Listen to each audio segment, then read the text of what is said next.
Hello everyone, I am still Spencer Hall, and I also still hope to graduate. Today we're going to be discussing feedback loops. So let's begin. What exactly is a feedback loop? It is one of our bodies and also a given population's best types of regulation. Regulation being quite important because if we did not have these types of regulations such as feedback loops, we'll be overrun with, for example, hormones that we do not need or molecules. And these, in many different ways, could just lead to rapid death. So let's discuss the two different types first. There's negative and positive feedback loops. The idea behind the negative feedback loop is that as something is produced more of, or as something happens more, it causes the exact opposite effect later on. This might sound a little confusing, but let me give an example of this. If we have an enzyme, looks like this, say.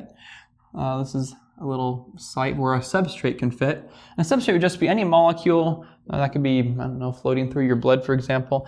But it could also be in need of changing, readjustment. So I'm going to draw a circle substrate right now. This circle substrate could come to the enzyme. And this enzyme has the ability to change this circle and a few of its properties into something different. Say that now a square came out. The enzyme returns back to its original position in many different ways and is able to continue getting more circles. So this works, right? But if all we ever did was produce circles which are turned into squares, then you'd have a lot of squares unless you have some ability to get rid of it. Our bodies are way smarter than that.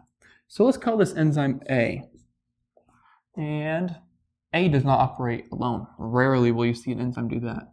Instead, you'll be likely to have A, which produces something that B can use, which produces something that C can use, and this can go much farther than what I'm doing right now, but we'll just go to D right now. So these products can come, and I guess it could be other ones, and have an impact on our A enzyme. So there's two different types. One would be to somehow cause A to produce more, but for negative feedbacks, we would have inhibition of enzyme A.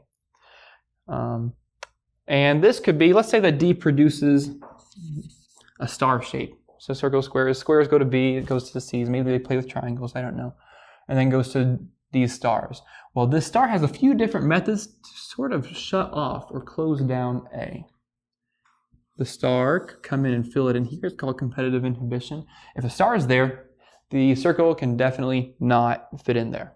However, it could also attach to something called an allosteric site at the back. You have several different kinds of inhibition, or in other words, ways of shutting off an enzyme. You have the non-competitive, you have uncompetitive. I already described competitive over here as well.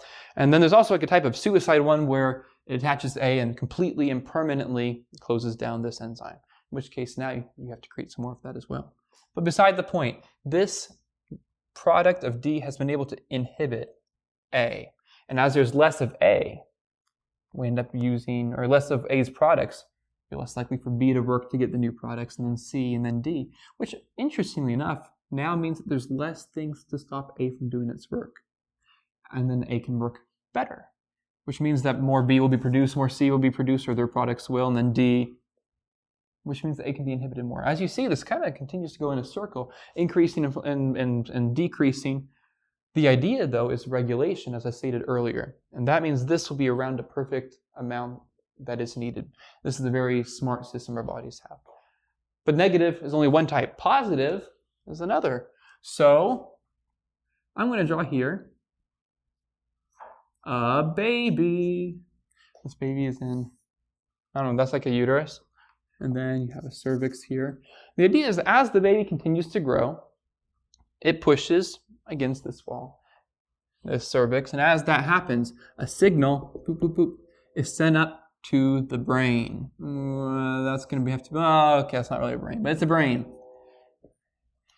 And the brain says, oh, this signal means I'm supposed to release a certain type of hormone. It's called oxytocin. Main thing to know about it right now, though, is that it causes this to contract. And when that does happen, well, the baby pushes up against it, right? Interestingly enough, that is exactly what spawned the signal in the first place. So what do you expect to happen again? Yet another signal. The signal goes up here and it tells the brain the exact same thing before, and yet another contraction. As you see, this will continue over and over again. You'd imagine this would endlessly happen over and over again, but as fathers and mothers know, it does not go on forever. Luckily, eventually it will stop. In this case, when the baby is able to come out. So this would be a prime example of positive feedback loop. Now, these two are not always so independent of each other. In my last little minute, let's describe how these can be working together in a very macroscopic way. Population.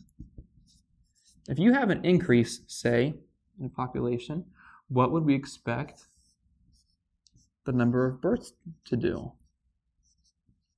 And as there's more, a greater size population, more individuals who can mate and come to SVU, you would expect that the birth rate would definitely increase as well.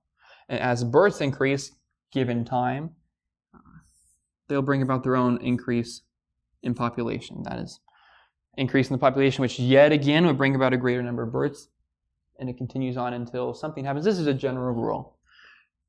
Also, generally speaking, the greater the population, the greater numbers of deaths. Now, this doesn't seem too different from this yet, does it? Well, as you have more deaths, do you expect the population to increase or decrease? And the deaths have the opposite effect. Unless you're talking about voter registration, the population does decrease with death. So as you see, you have a negative and a positive type feedback loop combination. And this happens in many other cases, and these two can individually happen in many other cases as well. But this is what we'll cover for now on feedback loops. Thank you very much.